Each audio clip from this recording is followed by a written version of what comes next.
JS ಸುದ್ದಿವಾಹಿನಿಯ ಸಮಸ್ತ ವೀಕ್ಷಕರಿಗೆ ನಮಸ್ಕಾರಗಳು. ನಾನು ನಿಮ್ಮ ಪ್ರೀತಿಯ ಶಿವು ತಾಯ್ಲೂರು. ಸುದ್ದಿ ರಾಮರಾಯನಕೋಟೆ. ಹಾವಣಿ ಹೋಬಳಿ ಎಮ್ಮೆನತ್ತ ಗ್ರಾಮ ಪಂಚಾಯಿತಿ ವ್ಯಾಪ್ತಿಯ ರಾಮರಾಯನಕೋಟೆ ಗ್ರಾಮದಲ್ಲಿ PDO ಸುಧಾಕರ್ ರವರ ದರ್ಪಕ್ಕೆ ಬೀದಿಗೆ ಬಂದ ಬಡ ಕುಟುಂಬ. ವಯೋವೃದ್ಧ ಮಹಿಳೆ ವೆಂಕಟಮ್ಮ ಹಾಗೂ ಮೂಕ ಮತ್ತು ಬುದ್ಧಿಮಾಂದ್ಯ ನಾಗರಾಜರ ಬಾಳಿನಲ್ಲಿ ಮುಳ್ಳಾದ PDO ಸುಧಾಕರ್. ಸಂತ್ರಸ್ತರ ವಿಷಯ ತಿಳಿದು ನೆರವಿಗೆ ಧಾವಿಸಿದ ಅಂಬೇಡ್ಕರ್ ಸೇವಾ ಸಮಿತಿ ರಾಜ್ಯಾಧ್ಯಕ್ಷರು ಸಂದೇಶ್ ಹಾಗೂ ರಾಜ್ಯ ಸಂಚಾಲಕರು ಹರೀಶ್ ಮತ್ತು ಅಂಬೇಡ್ಕರ್ ಸೇವಾ ಸಮಿತಿಯ ಪ್ರಮುಖ ಪದಾಧಿಕಾರಿಗಳು ಭಾಗವಹಿಸಿದ್ದರು. ಸರ್ಕಾರದ ಗಮನಕ್ಕೆ ತಂದು ಸರ್ಕಾರದಿಂದ ಪರಿಹಾರವನ್ನು ಸಿಗುವವರೆಗೂ ಹಾಗೂ ಸಂತ್ರಸ್ತರ ಮೇಲೆ ದೌರ್ಜನ್ಯವನ್ನು ಎಸಗಿರುವಂತಹ PDO ಸುಧಾಕರ್ ಅವರ ವಿರುದ್ಧ ಸರ್ಕಾರ ಕ್ರಮ ಕೈಗೊಳ್ಳುವವರೆಗೂ ನಿಲ್ಲದ ಹೋರಾಟ ಎಂದು ತಿಳಿಸಿದ ಅಂಬೇಡ್ಕರ್ ಸೇವಾ ಸಮಿತಿಯ ರಾಜ್ಯಾಧ್ಯಕ್ಷರು ಸಂದೇಶ್.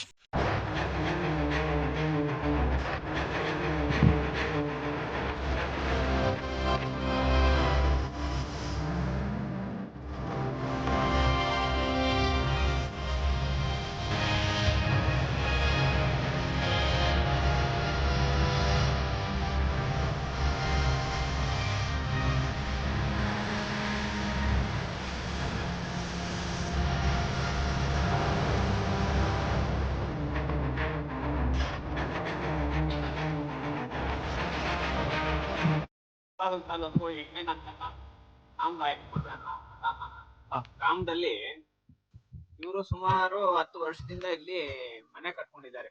ಇಲ್ಲಿ ಸುಮಾರು ಜನ ಮನೆಗಳು ಕಟ್ಕೊಂಡಿದ್ದಾರೆ. ಇವ್ರಿಗೆ ಏನಂದ್ರೆ ಸರ್ಕಾರದಿಂದ ಯಾವುದೇ ಸೌಲಭ್ಯಗಳು ಕಲ್ಪಿಸಲ್ಲ.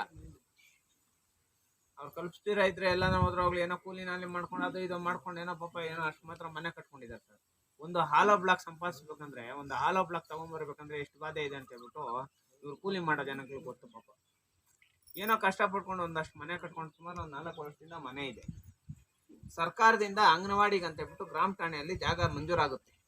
ಆ ಮಂಜೂರಾಗಿರೋಂಥ ಜಾಗನ ಗ್ರಾಮ ಪಂಚಾಯತಿ ಸದಸ್ಯರು ಒತ್ತುವರಿ ಮಾಡ್ಕೊಂತಾರೆ.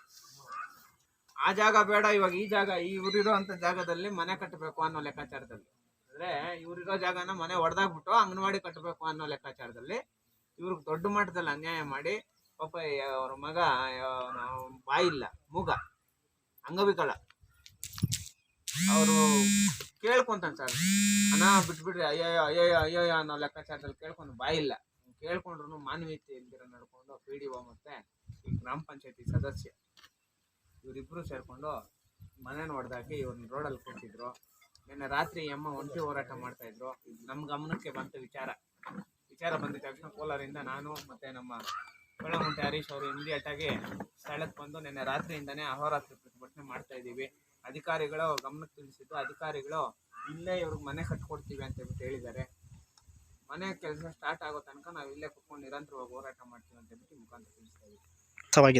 ಸರ್ ಸುಮಾರು 10 ವರ್ಷಗಳಿಂದ ಇಲ್ಲೇ ಇದ್ದಾರೆ ಸರ್. ನೋಡಿ ಸರ್, ದಾಖಲೆಗಳೆಲ್ಲ ಇದೆ ಸರ್. ಯಾರು ಹಿಂದೆ ಇಲ್ಲ ಮುಂದೆ ಇಲ್ಲ ಏನೂ ಇಲ್ಲ.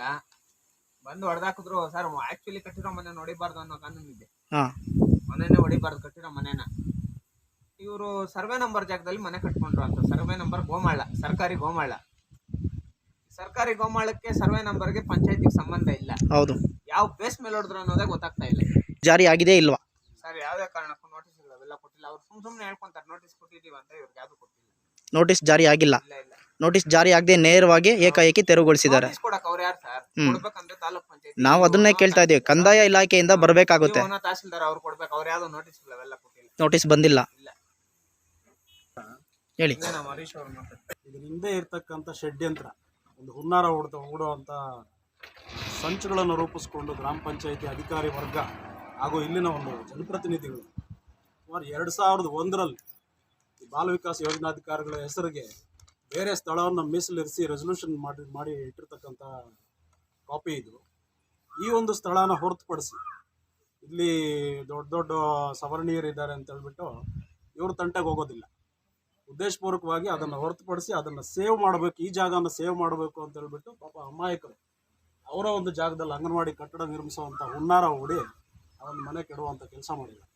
ಇದು ಅಧಿಕಾರಿ ವರ್ಗದವರು ಹಾಗೂ ಇಲ್ಲಿನ ಜನಪ್ರತಿನಿಧಿಗಳು ತಲೆ ತಗ್ಗಿಸುವಂಥ ಕೆಲಸ ಮಾಡಿದ್ದಾರೆ ತಾಲೂಕಿನಲ್ಲಿ. ಹಾಗಾಗಿ ಈ ಒಂದು ಪ್ರತಿಭಟನೆಯನ್ನು ನಾವು ಅಂಬೇಡ್ಕರ್ ಸೇವಾ ಸಮಿತಿಯಿಂದ ಹಮ್ಮಿಕೋಬೇಕಾಯಿತು. ಸೊ ಅದಕ್ಕೆ ಪರ್ಯಾಯ ವ್ಯವಸ್ಥೆಯಾಗಿ ನಮ್ಮ ಇ ಒ ಸಾಹೇಬರು ಈಗ ನಮಗೆ ಭೇಟಿ ಮಾಡಿ ಅವರು ದೂರವಾಣಿ ಮುಖಾಂತರ ನಮಗೊಂದು ಆಶ್ವಾಸನೆಯನ್ನು ಕೊಟ್ಟಿದ್ದಾರೆ. ಅವ್ರಿಗೆ ಒಂದು ಪರ್ಯಾಯ ವ್ಯವಸ್ಥೆ ಕಲ್ಪಿಸ್ಕೊಡ್ತೀವಿ, ಅದು ಏನು ತೆರವು ಮಾಡಿದ್ದೀವಿ ಅದನ್ನು ನಾವು ಪುನಃ ಅದನ್ನು ಕಟ್ಟಿಸ್ಕೊಡೋವಂಥ ಕೆಲಸ ಮಾಡ್ತೀವಿ ಅಂತ ಹೇಳ್ಬಿಟ್ಟು ನಮಗೊಂದು ಭರವಸೆ ನೀಡಿದ್ದಾರೆ. ಅವರು ಈಗ ಏನಾದರೂ ಅವರು ಕನ್ಸ್ಟ್ರಕ್ಷನ್ ಏನಾದರೂ ಸ್ಟಾರ್ಟ್ ಮಾಡಿದ್ರೆ ನಾವೀಗ ಪ್ರತಿಭಟನೆಯನ್ನು ಕೈ ಬಿಡ್ತೀವಿ ಸರ್. ಅವರು ಒಂದು ತಾತ್ಕಾಲಿಕ ತೆರವುಗೊಳಿಸಿರೋದನ್ನು ಸಂಪೂರ್ಣ ಮಾಡೋವರೆಗೂ ನೀವು ಒಂದು ಪ್ರತಿಭಟನೆ ನಿಲ್ಲಿಸೋದಿಲ್ಲ ಅಂತೀರಾ? ಹೌದು, ಅವರು ಶುರು ಮಾಡಿ ಅದನ್ನು ಒಂದು ಹಂತಕ್ಕೆ ತರೋವಂಥ ಸಮಯ ಬಂದಾಗ ನಾವು ప్రతిభటనను కై బిడ్ತೀವಿ. యజమానుండి పోయాడు సార్ 3 సిన్నోడు నేను కొడుకుని వచ్చేసినా మనసుని కట్టుకుంటున్నా ఎవరిని అడిగి కట్టలేదని చెప్పేసి నేను వచ్చి ఎన్నేళ్ళు ఇంకా ఉంటారమ్మా ఇక్కడ? మేము పొద్దున్న ఉన్నాం. ఊర్లో ఉండేవాళ్ళు ఎవరు మీకు సపోర్ట్ రాలేదా? ఎవరు రాలా సార్. ఎలా రాలేదు? ఎవరు రాలా, ఏం దిక్కులేని ఏం మాట్లాడేది. ఊరు మనిషి కదా మీరు? ఊరు మనిషి అయితే మా అన్న వైపున్నాడు, అయితే మాట్లాడింది దానికి అయిపోయినా ఉన్నాడు తప్పే తప్ప. మేము లేదు స్వామి, నా కొడుకు నేను మాట్లాడుతున్నా ఏడ నా బాధ్యత మీకు మా సార్ వచ్చేప్పటికి అంత తప్పే.